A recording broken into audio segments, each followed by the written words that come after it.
the story kicks off in a forest, and our main character is totally lost, wondering where he is. Wandering aimlessly, he ends up tripping on a tree root and totally eats dirt. As he gets up, he finds a river, and looking at his reflection, he realizes his outfit is weirdly familiar. Just then an animal appears. It was a majestic deer with enormous antlers and flowers in its mane. Seeing the creature and the landscape around him, the MC finally realizes he knows this place, and that he's definitely not mistaken. A fairy then pops up, welcoming him and calling him player. With that, he's finally sure of what happened. This is the world of Last, the world's most famous survival game where players fight against monsters. This game gets constant updates and events, making it a true masterpiece, and the reason he recognizes this world is that Last is the best-selling game on the planet. And the reason our MC Kamiya Soshi knows all of this is because he's actually the developer behind the whole thing. Because of this game, he worked tirelessly, and after so much effort, he then presses the final key to finish his project. From there, version 3.0 of the game is successfully updated, leaving our MC relieved to finally be done with his work. With this new version, his game hit a historic milestone. Now, players could reach level 100 and unlock the final story of the season. Seeing the situation, he grabs his phone to announce that the new version is live, but Soshi is already thinking about the next season, claiming that this isn't the end. It's been 5 years since development started and 3 since its launch, but his ideas just keep flowing. At that moment, a voice asks him if the work is finally over. Our MC recognizes the voice and calls out to him, Onohara. The man then enters the room, celebrating that version 3.0 has finally been released. This is Onohara Wataru, the company's business representative, who came running as soon as he heard the news. He then praises Kamiya for developing almost everything by himself, but the MC says the music and some designs were outsourced. Even so, Onohara insists that it's practically impossible to create a game of this scale without help. Sashi, in turn, gives credit to his friend, saying the game only got this far because he handled everything as the producer. At this moment, a flashback shows that they met in high school because their student numbers were close. Onohara was so important that he dropped out of college just to produce his friend's game even before the official launch. Back in the present, the representative mentions that a recent satisfaction survey gave the game a score of 98. The MC, however, is bugged by the 2 points missing for perfection, while Onohara says it's impossible to please everyone. With a determined smile, Kamiya states that if people were interested enough to answer the survey, he can make them love the game. Faced with the stubbornness, his friend just sighs. Changing the subject, he congratulates Soshi on the launch and starts to leave the room. Before leaving, Onohara asks about some documents, and the MC points to them, leaving the details for his friend to handle. The representative then calmly walks towards the desk to grab the papers. With a smile on his face, he picks up the documents and thanks Kamiya for his trust. Immediately after, the footsteps of several men in suits are seen approaching the location. Suddenly, our MC realizes that Onohara isn't alone, but accompanied by several men in suits. With a sly grin, the representative grabs the documents and says he'll be taking them. Then he turns to Kamiya and with a wicked expression, says that he's finished. The MC is completely confused, not understanding a thing that's happening. He stands up and questions his friend, but Onohara just taunts him, saying all he cares about is games. With a dark look, the traitor reveals that he's taking all the rights to Last. For himself, Kamiya is shocked and argues that he created the game and is essential for the project's future. However, Onohara counters, stating that with the implementation of level 100, the game is already complete, and from a business perspective, any additional updates are unnecessary. Furious, the MC grabs him by the collar, yelling, "What do you know about the game?" Just then, one of the bodyguards lands a solid punch, sending him straight to the floor. In a lot of pain, our MC can barely move. Onohara then says he expected this reaction, which is why he brought backup. He continues, explaining that Kamiya's obsession with making updates that didn't generate profit was getting in the way, and because of his strict supervision, they couldn't expand the merchandise, and now that the game is finished, he's being discarded. Onohara finishes his explanation by saying that without the MC, Last's profits will finally be maximized. Lying on the floor, the MC still tries to argue, saying they could have talked it out. The traitor just stares at him with a mocking smile on his face. Onohara then states that he would never listen and that their agreement was clear. Each would handle their own area without interfering in the other's work. To end the conversation, one of the men shoves him harder onto the floor. With a tone of superiority, Onohara kicks him out, saying that this room no longer belongs to him either. And just like that, our MC lost all authority over the game, and even when considering a lawsuit, his lawyer made it clear that the chances of winning were almost zero. To make matters worse, Onohara skillfully manipulated public opinion, creating a narrative where he was the true owner of the game. Faced with all this injustice, the protagonist's frustration grows more and more. He knows that at this rate his beloved game, Last, will be completely ruined. Back in his office, a spark of hope appears when he thinks about neighboring rights. From there, he starts digging through his files and finds contact information for a law firm and the old operations team. In doing so, he finds an unknown file and wonders if the traitor left it before opening it. The message on the screen read, "If you love the game so much, you should stay inside it forever." The MC is clueless about the meaning of those words when suddenly, a bright light starts pouring out of the monitor, and our MC is pulled into the screen, helpless to do anything. A moment later, the office is empty with only a few papers flying through the air. Suddenly, he finds himself back in the forest from the beginning, and the same fairy greets him. The fairy then explains that the rules are simple: collect resources, strengthen the base, repel enemies, and survive. Hearing the word enemies, the MC gets anxious, remembering the terrible creatures he himself created. At that moment, he realizes his clothes are the outfit of a character from the test version. This means he has no skills, no equipment compatibility, and the lowest stats of all. In short, he's the weakest character, designed to get taken out on the first attack to teach the game's basics. And with that, the fairy announces the start of the game. The winged creature warns him that at this rate, he'll be done for in the attack that will happen during the night. Faced with the situation, the developer panics, not knowing what to do. The fairy then says goodbye and flies away, leaving the guy all alone in the middle of the vast and dangerous forest. But she returns to officially kick off the game. The first thing she asks for is his name, making a character screen appear. Because of this, the screen prompts him to enter his character's name. Faced with the situation, the MC is certain that this is the world of Last, the game he himself created. From there, he starts typing frantically on the virtual keyboard. While the fairy asks for his name, he reveals that he's using a secret code to enter developer mode. The winged creature is completely stunned by the revelation, and her eyes go wide in pure surprise. A moment later, the scenery around Kamiya fills with floating data and code. Liffy then realizes the code worked and asks if he really knows how to enter developer mode. With an air of superiority, he introduces himself as Soshi Kamiya, the creator of Last, leaving the fairy ecstatic. After the initial shock, the MC asks for her name and she introduces herself as Leafy. An information screen pops up describing Leafy as a forest fairy who protects nature and advises humans. She then confirms with excitement that this is undeniably the world he created. The scene shows a bit more of the beauty of that place, with its crystal clear waters and wildlife. Since he's the creator, Soshi asks Leafy to see the game's meta information, and she readily agrees. With that, the little fairy starts pulling up the development data for him. The screen then displays that almost all of the game's functions were credited to Soshi, while Anohara was just the game master. Seeing the traitor's name on the list, Leafy gets confused and asks who that man is. With an expression of rage, the MC reveals that Anohara was the man who stole the rights to his game. He continues, explaining that the reason he's here is probably the traitor's fault, which makes the little fairy furious. Although he doesn't understand the logic behind it all, Soshi knows one thing: he can't get wiped out in this place. With a determined look, the creator vows that he will survive in this world and take his game back from Anohara's hands. To do that, he asks Leafy for help, who accepts in a heartbeat, ready to assist her creator. With her help, a small wooden house appears out of nowhere, surrounded by various digital effects. A moment later, the two are teleported in front of the building, and the MC finds the teleportation feeling really weird. Looking closer at the place, he realizes it's just a level 1 base. The little fairy apologizes for only being able to summon a simple base, but he reassures her, saying that in developer mode, he can only see the parameters, not change them. Upon entering the house, he finds a large, glowing blue crystal on a pedestal. The two then approach the mysterious object. An information screen explains that it's a magic stone, and Leafy says that normally this would be part of the tutorial, but since he's the creator, he doesn't need it. To the fairy's surprise, the MC says he is indeed going to do the tutorial. He explains that monsters don't appear during the tutorial, so it's the perfect time to safely gather materials, and Leafy finally gets the plan. He explains that his character was made to be taken out on the first night, so he can be defeated with a single hit. Because of this, he can't waste any time and says they should start immediately, which Leafy agrees to right away. With a focused and determined look, the tutorial finally begins. A system screen then confirms that the learning mode has started. Without wasting a second, our MC darts through the forest to gather resources. He gives it his all,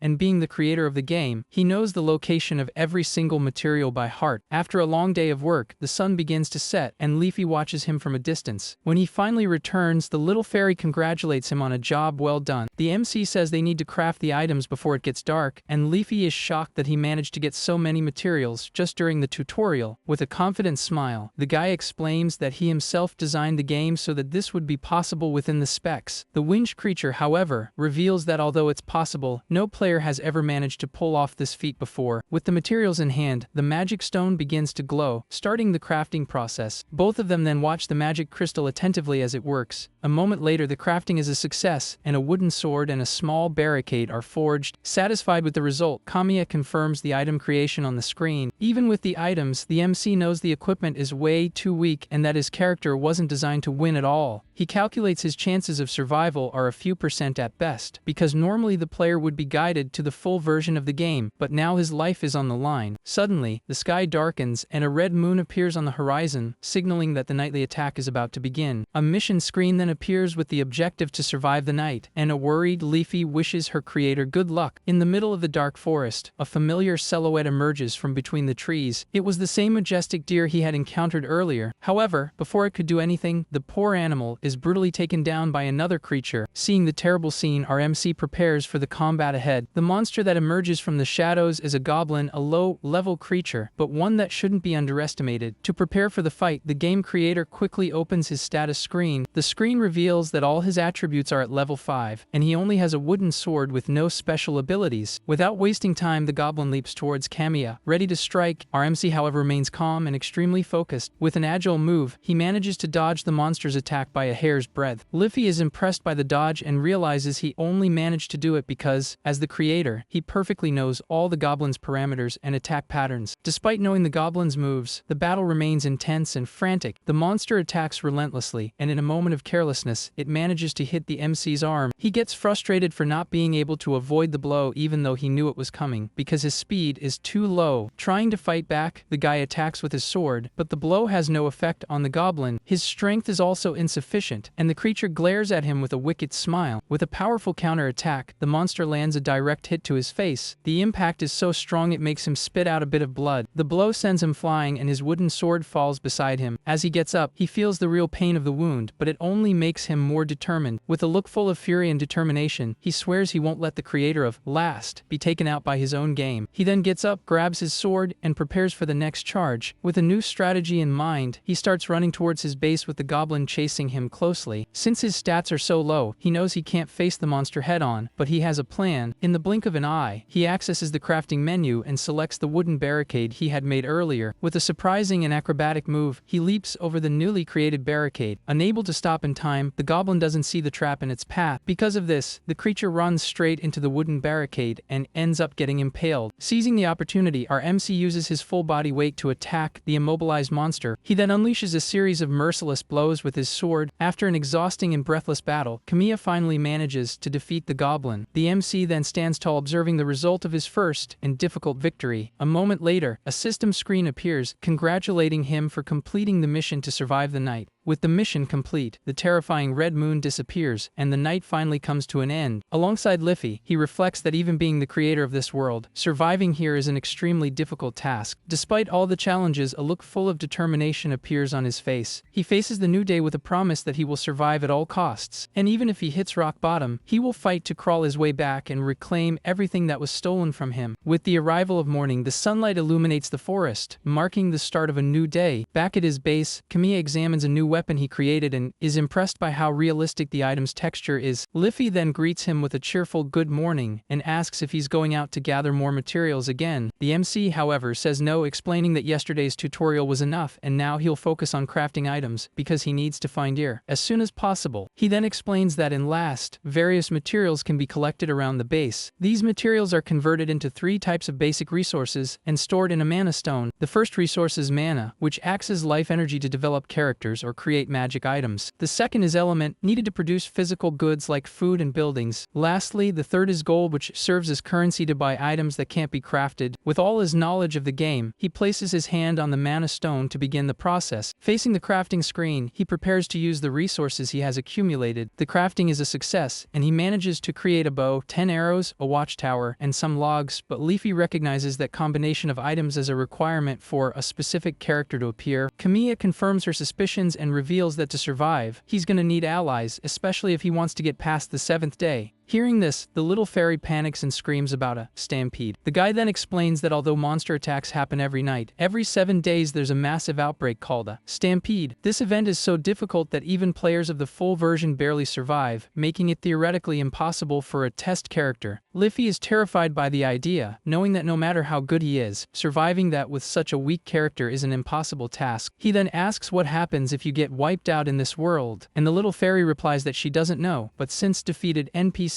don't respawn, the outcome probably won't be good. Faced with the dangerous situation, Leafy musters up her courage and promises to help him in every way possible. She then explains that the system prevents her from participating in combat, but she will do her best to gather information and give advice so he can survive. Our MC is touched by the little fairy's determination. With a sincere smile, he thanks her and says he's counting on her help. A moment later, the guy asks her to stop calling him creator, but Liffy insists that to her, he will always be her creator, and Kamiya ends up agreeing. At that, the two share a moment of camaraderie. With their plans set, the MC heads out into the field to start building. He then opens the game menu and selects the watchtower he had created. From there, the structure begins to materialize in front of him with various digital effects. Once in the tower, he complains that it's inconvenient to have to physically place things, and Leafy explains because the base level is still low. He then climbs to the top of the tower and is met with a breathtaking view of the vast world he himself designed. The little fairy is amazed by the scenery and says it's incredible that all of this was created by him. Seeing his world so alive and with characters that breathe, he reaffirms to himself that this is exactly why he can't give up on getting last back. With the arrival of night, a scream echoes through the forest, and the mission for the second day begins. From the top of the watchtower, Kamiya Soshi spots the monsters and tells Leafy that they've arrived. A moment later, he draws his bow, preparing for the battle that's about to start. This time, 2 goblins appear, and he realizes the challenge of the second night is completely different from the previous day. Determined not to wait, the guy takes the initiative and aims his arrow at the approaching creatures. However, he feels a great difficulty in drawing the bowstring, as it requires a lot of strength, and Leafy laments that, at the current level, there are no modifiers to help. The developer accepts it, since he designed the game this way himself, and fires the arrow with all his energy. The projectile flies at high speed but ends up missing the target by a hair, sticking into the ground near the goblin's foot. Our MC is shocked to have missed the shot, and the little fairy apologizes, explaining that the accuracy modifiers aren't active yet either. He accepts the difficulty of the early game that he himself programmed, and quickly grabs another arrow for a new attempt. To everyone's surprise, one of the goblins attacks the other by mistake, hitting it with its sword. Seeing the perfect opportunity,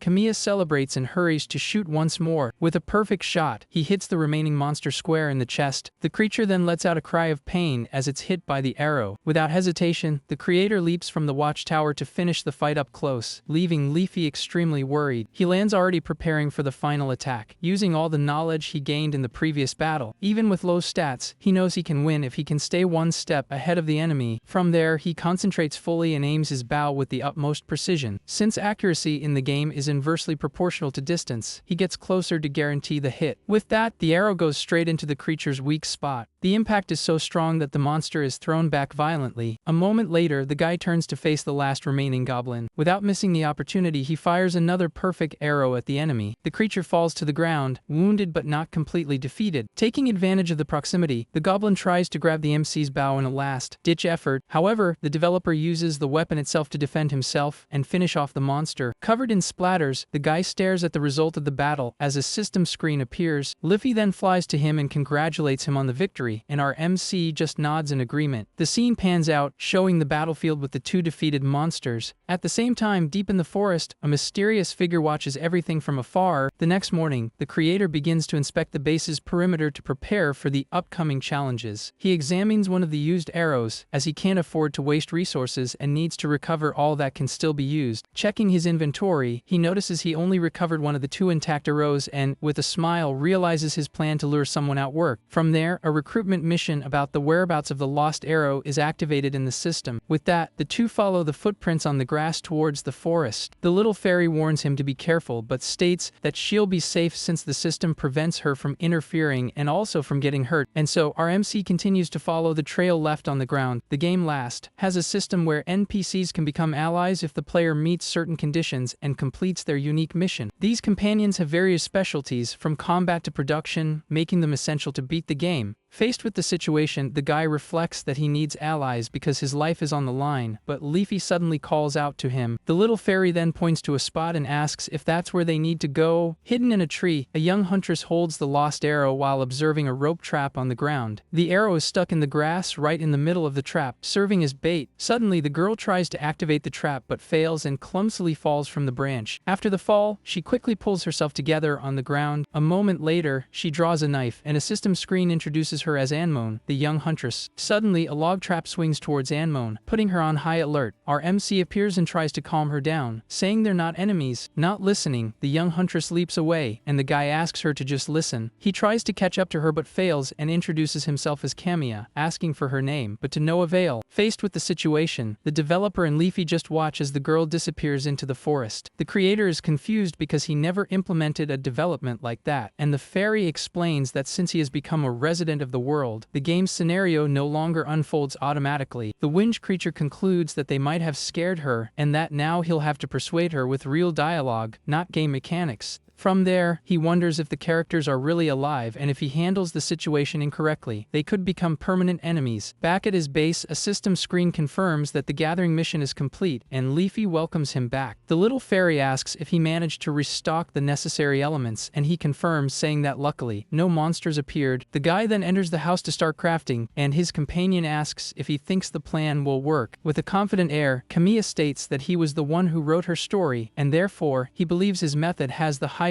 chance of success. He then reveals that she is a huntress who lived alone with her father and continued to live in the forest alone after he passed away. His plan is to make her feel the warmth of living with other people after such a solitary lifestyle, so that she might have a chance to join them. However, he admits that since they're off script, he can't be sure of the outcome. While Leafy reads about the mana stone called Arcanite, he then places his hand on the Arcanite to begin crafting new items. From there, the crafting is a success, and he gets an iron pan, ladle, salt, pepper, ground meat, and 2 sets of cutlery. Our MC starts cooking over a campfire and reflects that he never imagined he'd be doing this inside a game. Leafy watches him from afar as he comments that although he could generate ready-made meals at higher levels, this experience isn't all bad. The little fairy compliments his cooking skills, and the guy reveals he's good at it because he lived alone for a long time, focused only on developing.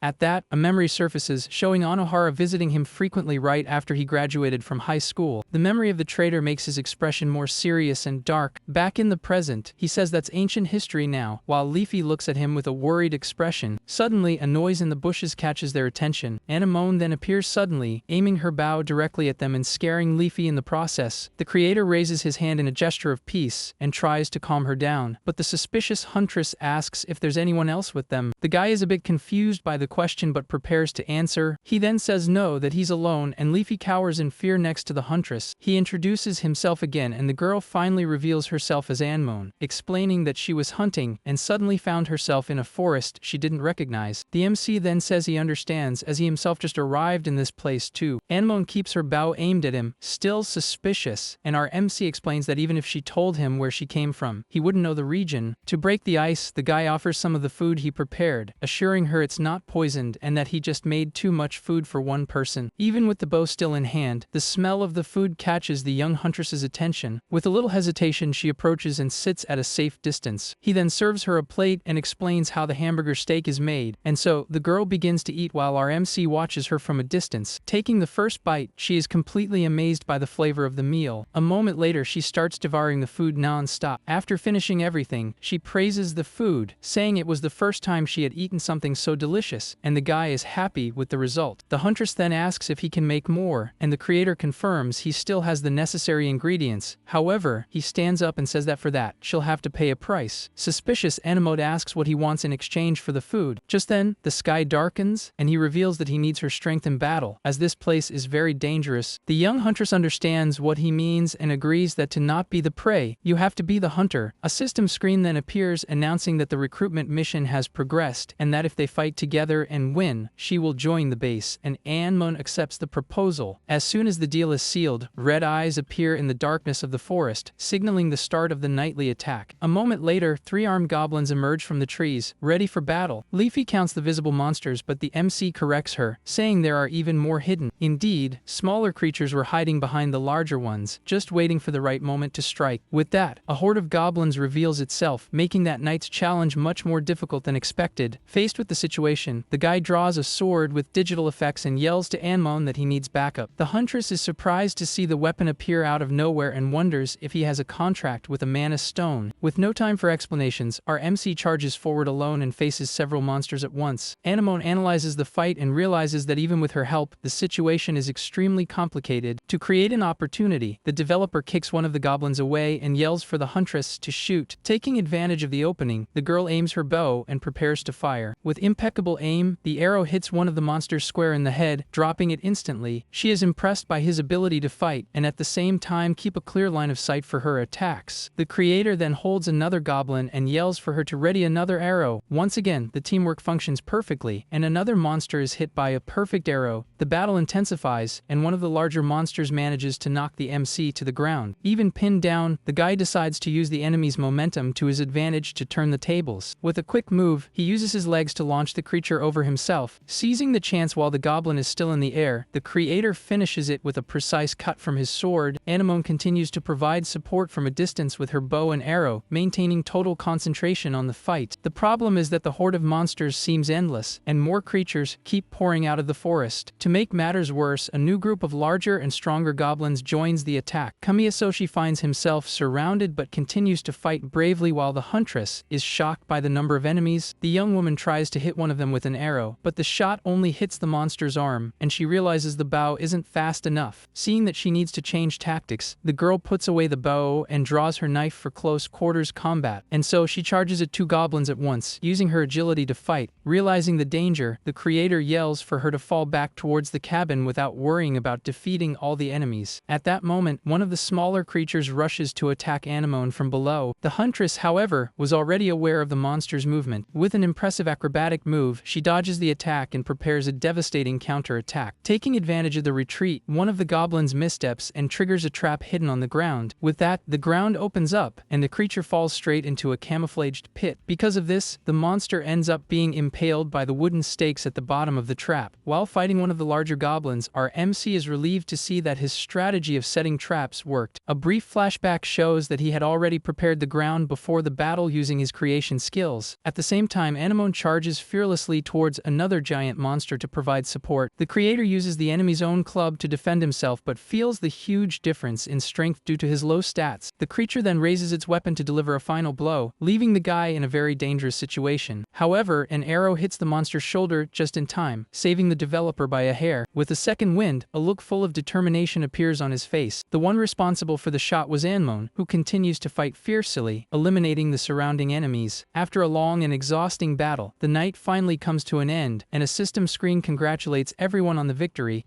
Back in the cabin, the guy interacts with the mana stone while the huntress watches him with her arms crossed. Anemone confirms her suspicions, and the MC lies, saying he made the contract recently, since NPCs understand player abilities as a special power from the mana stone. To finalize the recruitment, he invites her to join the group, explaining that he needs allies to survive in this dangerous world. Anemone reflects that those who have a contract with the mana stone have a mission in the world, and perhaps the fact that she got lost here has some meaning. The creator praises the huntress's combat skills and says he'll be counting on her help. With that, she finally accepts the invitation, and a system screen confirms that Anemone has officially joined the team. The next morning, the developer is already up preparing breakfast outside the base. Liffy then asks about the meal, and the guy confirms that everything is ready. At that exact moment, he turns, startled by something he suddenly saw. It was Anemone, who just woke up and is stretching in a slightly different outfit. The MC gets a bit flustered and remembers that her story is about living alone in the forest, so she isn't used to other people being around. While the girl is still yawning, he says the next step is to upgrade the base and add more rooms as quickly as possible. He reflects that even with her help, they won't survive the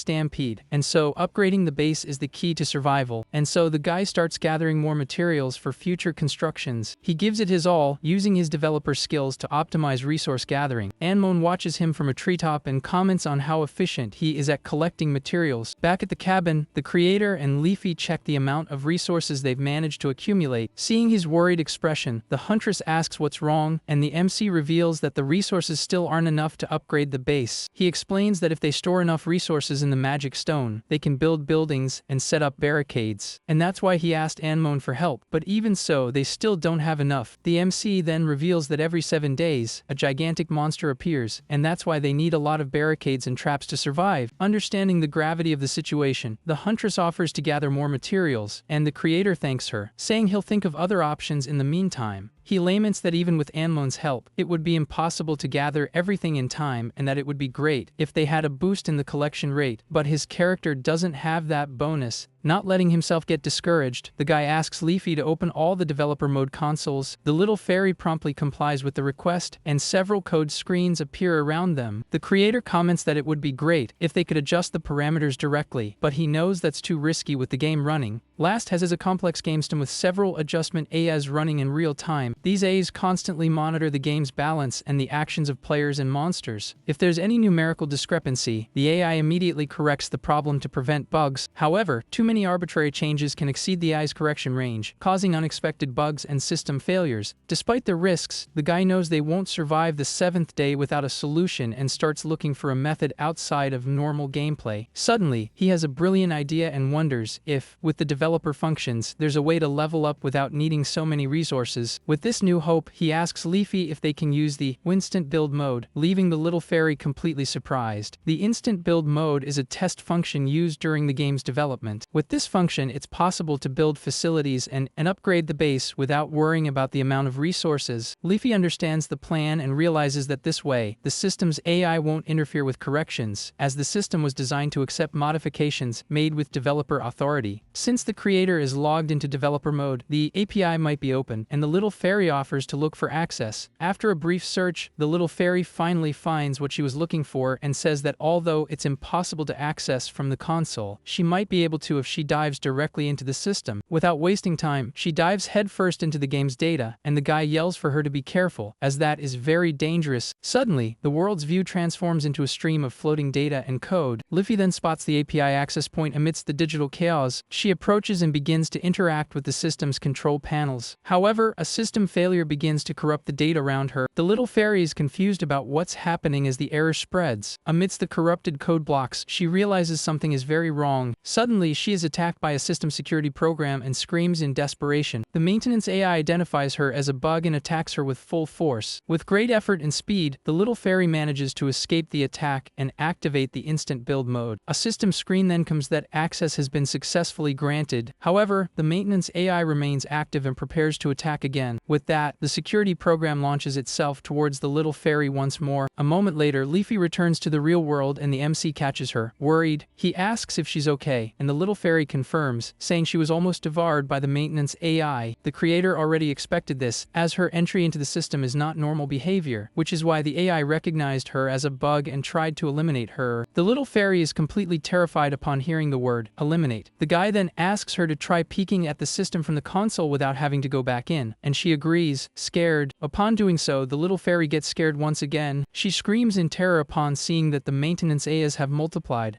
Leafy warns that there are now many of them, and the MC concludes that accessing the same API again will be very difficult. He reassures her, saying it's not her fault and that this is actually a sign that the system is working correctly, and apologizes for making her go through something so dangerous. With a relieved smile, the guy says he's glad she's safe, and the little fairy is touched by his words. With instant build mode activated, a system screen asks if he wants to level up the base. Meanwhile, Anemone, who was out gathering resources, is met with a surprising sight upon her return. With digital effects, the base begins to expand and upgrade before her eyes. In a matter of seconds, the entire place is transformed into a small village surrounded by wooden walls. Outside the main house, the MC observes his new and improved base. A system screen then confirms that the base has reached level 3. Anemone is impressed and comments that magic stones are incredible, but Kamiya warns her that this isn't something he can do anytime he wants. He then offers her one of the new cabins so she can settle in. The guy advises her to choose a cabin quickly, but the huntress doesn't understand the reason for the rush. Suddenly, a huge beam of green light erupts from the ground, startling everyone. The huntress watches the scene, completely shocked by what's happening. She then turns to the MC, not understanding the situation at all. With a confident smile, the creator explains that soon they'll run out of available cabins. Amidst the smoke and slowly dissipating green light, several silhouettes of people begin to appear in the center of the village. Anemone is surprised to see so many people appearing out of nowhere and wonders if they were transferred there. The group of newcomers seems confused and lost, not knowing where they are, and system screens identify them as the villagers Rira and Asel. Faced with the sudden arrival of the villagers, Anemone is on high alert, prepared for any threat. From there, the group of newcomers reacts with fear, and a boy steps forward to protect the others from our MC. Kamiya Soshi, in turn, raises his hand in a gesture of peace, trying to calm the situation and show he's not an enemy. Even so, the villagers remain suspicious and the young man stays on the defensive, glaring at the creator. The MC then takes a deep breath and prepares to explain the situation to the frightened crowd. He introduces himself as Kamiya and says he had been living there for a few days before they arrived. To make things clear, he reveals that the base is surrounded by a dangerous forest and that monsters appear to attack during the night. Because of this, the guy asks for everyone's cooperation, as they will need to join forces to survive in this place. The villagers, however, begin to whisper among themselves, and a woman comments that the people who worship him as a god are showing up. At that moment, an older man named Sylvan stands out from the crowd and approaches to speak with him. Sylvan then asks if Kamiya also just arrived there and reveals that he was guided to that place by a magic stone. The old man continues, saying he's heard about the magic stone but never imagined he would be summoned by it while he was still alive. Suddenly, a stronger villager named Waldo shouts for the others not to take what Sylvan is saying seriously. Waldo accuses the MC of having used magic transfer to kidnap all of them. Kamiya then watches the man turn to leave with other villagers and asks where they're going. Waldo says he's going to check the surroundings first, as he doubts monsters really appear there, and so he divides the group of villagers and tells half of them to remain at the base. With that, the man leads his small group out of the village while the MC watches him with irritation. The creator then asks Anemone to protect the people who stayed, and the huntress asks what he's going to do. He replies that he will watch over the other group to make sure they don't get into trouble. With that, our MC enters the forest alone, following the trail of the rebellious group. Upon catching up to them, the developer warns them not to stray too far, but Waldo and his followers just ignore him. The guy knows that although the area is good for gathering resources, it's also extremely dangerous, with monsters appearing at any time. Furthermore, the game's rules prevent him from simply looking for another base after abandoning the current one. The system was designed so that the farther from the village, the stronger the monsters become, and suddenly, Waldo finds something on the path. To everyone's surprise, they come across a group of cute bunnies with unicorn horns, and Waldo sarcastically asks if these are the creatures that attack the base. Kamiya confirms seriously, and the answer leaves the man completely confused. The creator explains that there's no better learning than experience, and the bunnies suddenly transform into terrifying creatures with red eyes and sharp teeth. Before they could react, one of the bunnies leaps and attacks Waldo fiercely. A moment later, the other monsters attack the rest of the group, who panic and start screaming for help. In the midst of the chaos, the developer runs towards the group and yells for them to close their eyes and hold their breath, leaving Waldo and the others completely confused by the order. Without understanding why, they obey immediately and cover their faces with their hands as the bunnies continue their attack. Taking advantage of the monster's distraction, our MC accesses his inventory and pulls out 3 vials of pepper. With a leap, he throws the vials as if they were smoke bombs directly into the middle of the group and the creatures. The vials explode in a large cloud of dust that hits the bunnies head on, leaving them stunned and disoriented.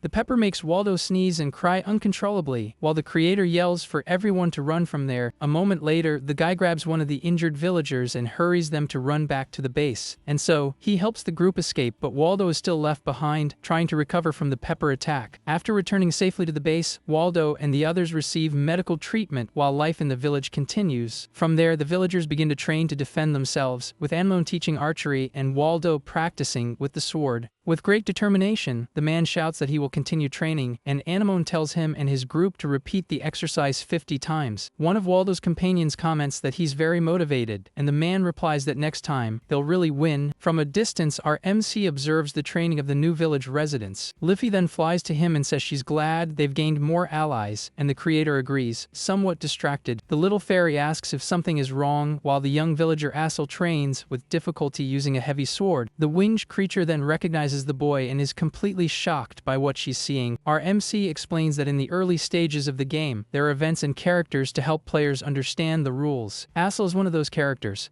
and he was created to teach that fallen NPCs cannot be revived. Thus, a tragic fate was written for the boy from the very beginning of development. According to the original script, Assel is taken out during a monster attack on the base. By witnessing his mother Rira's grief, players learn that each character in the game is irreplaceable. Back in the present, the young man continues to train with all his might, unaware of the future that awaits him. The creator watches the training from afar and concludes that according to the script, this boy will soon be gone. With a determined look, he wonders if, as the game's creator, he has the power to change the destiny he himself wrote. Later, the villagers begin to prepare a large communal meal over a campfire. A moment later, the training group returns to the base after a long day of hard work. Waldo sits at the table and says the training was great and that now he's starving. One of the village women then serves him a meal, and he thanks her for the food. Rira approaches Kamiya and the others and invites them to eat as well. With that, Anemone and Rira join the MC at the table, ready to enjoy the meal. All the residents gather at a long table to enjoy the meal together in a rare moment of tranquility. During dinner, Assel turns to Anemone and enthusiastically asks what she thought of his sword skills. The huntress replies that it wasn't bad at all, and the compliment makes the boy super excited. However, she then says that his archery skills still need a lot of practice, which leaves the young man quite discouraged. Our MC observes the scene from afar and remembers that Assel is a character created specifically to teach the game's rules. The script was designed for him to overestimate his own strength and get wiped out in battle anyway, teaching players that NPCs don't respawn. Back at the table, Waldo messes up Assel's hair, saying he's finally becoming a man, but Rira scolds him for encouraging him. The boy then tells his mother he needs to learn to fight because of the monsters, but she insists he should leave the fighting to the adults. With a determined look, Assel shouts that he wants to be strong to protect everyone,